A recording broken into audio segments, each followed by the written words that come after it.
If distraction is my number one cause of spiritual stagnance, how do I quiet the voice of the world in order to better hear the voice of God?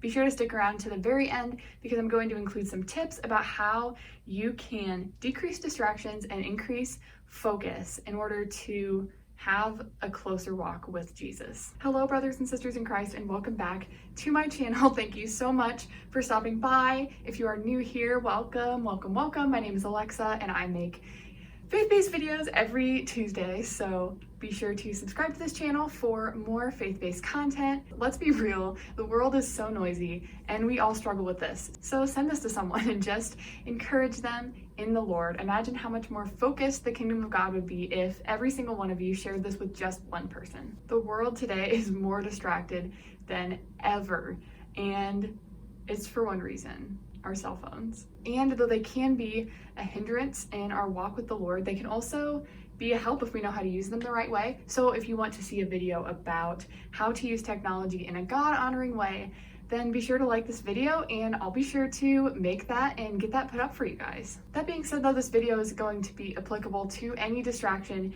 you might face in your walk with the Lord. This video does not come from a place of perfection at all. In fact, quite the opposite. God has really been convicting me about my really half-heartedness in seeking Him.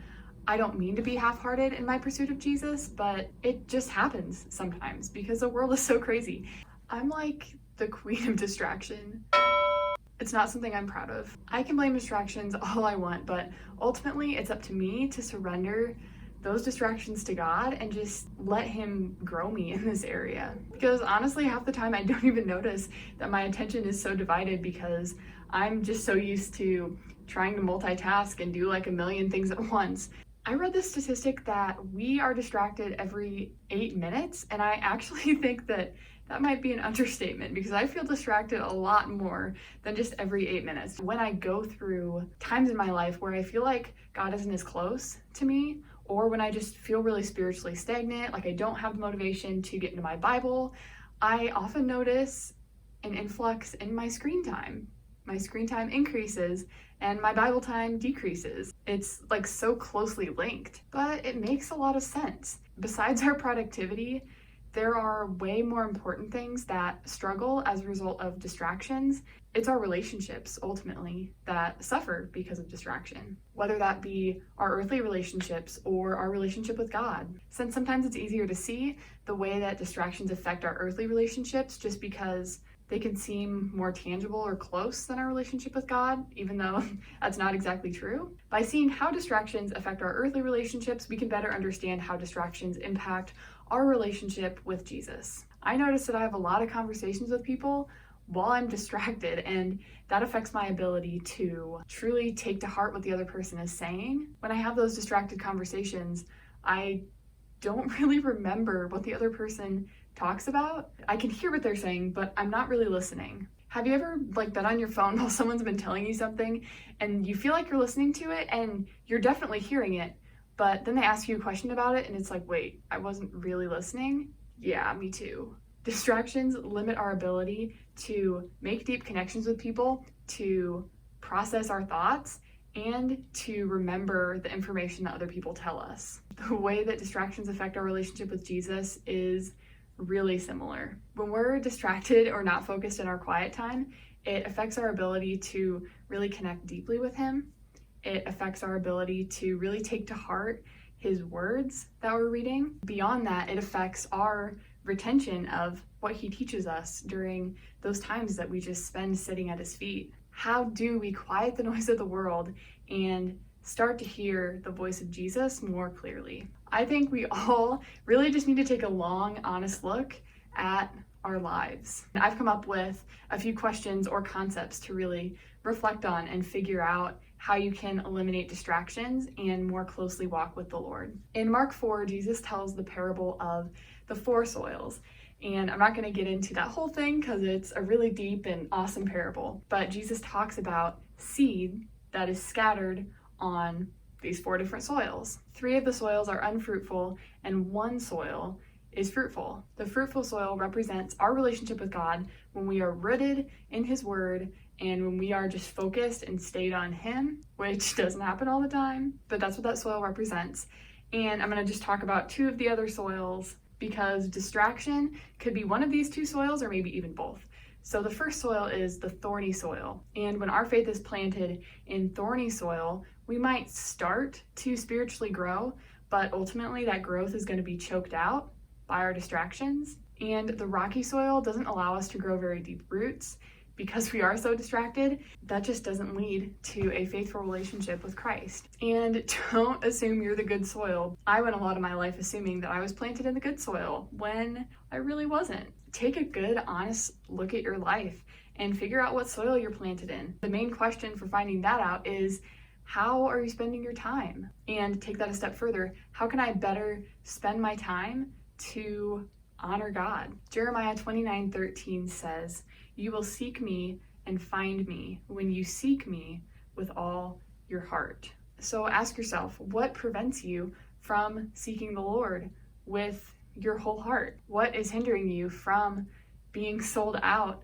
for Jesus? For me, hence this video, it's definitely distraction. And depending on your answers to these three questions, you might take some different action steps, including a full or maybe just a partial phone fast, or a fast from whatever distracts you, whatever takes up a lot of your time that you could be spending with the Lord. Often our distractions themselves aren't bad things, because there's plenty of great things about phones, but it never hurts to take a step back every once in a while and just really evaluate if your use of your phone is helping or hindering your relationship with Jesus. The answer to this question is going to be different for everyone, and it might change over time. But for me, it's definitely distraction because of my phone. It's not good enough for me to just eliminate my hindrance, for me to just say, okay, I'm not gonna check Instagram for a whole week. That's just not good enough for me. I have to be intentional to take that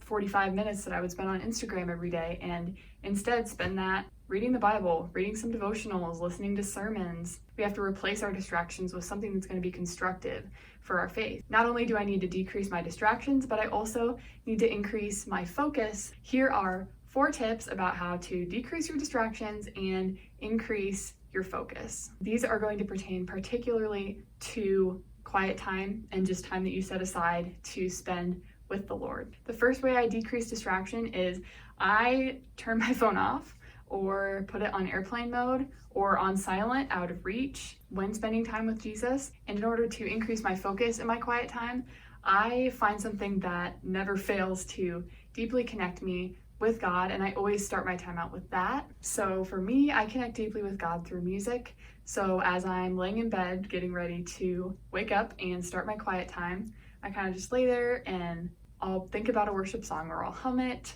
or kind of sing quietly, I guess. It's kind of nerdy, but it helps me connect with the Lord prior to whipping my Bible out and getting after it. The second way to decrease distraction is to just breathe, especially if your quiet time is in the middle or at the end of a long day. Breathe and surrender the day thus far to the Lord and surrender what's to come, and increase your focus by writing in a prayer journal. I can't just pray in my head because I just get so distracted because I have so many things floating around up here. It just helps me collect my thoughts if I physically write it down, and it's also kind of fun to look back on. The third way to decrease distractions is to find a special place where you can do your quiet time. It doesn't have to be anything fancy. Mine's literally just a certain spot on my bedroom floor that I sit. And just make sure that it's away from distractions. You can increase your focus by making this place really comfy or serene, but if you can help it, don't use your bed. Maybe that's just me, but if I try and do my quiet time in bed, I just fall right asleep. So the fourth and final way to decrease distractions is to have a sticky note or a piece of paper nearby you. So if your mind starts to wander and think about all you have to do or all that's happened in the day thus far, things that are burdening your soul, you can just kind of write those down, and you can think about them after you're done spending your time with the Lord. Or also while you're praying, it's a good idea to write that in your prayer journal.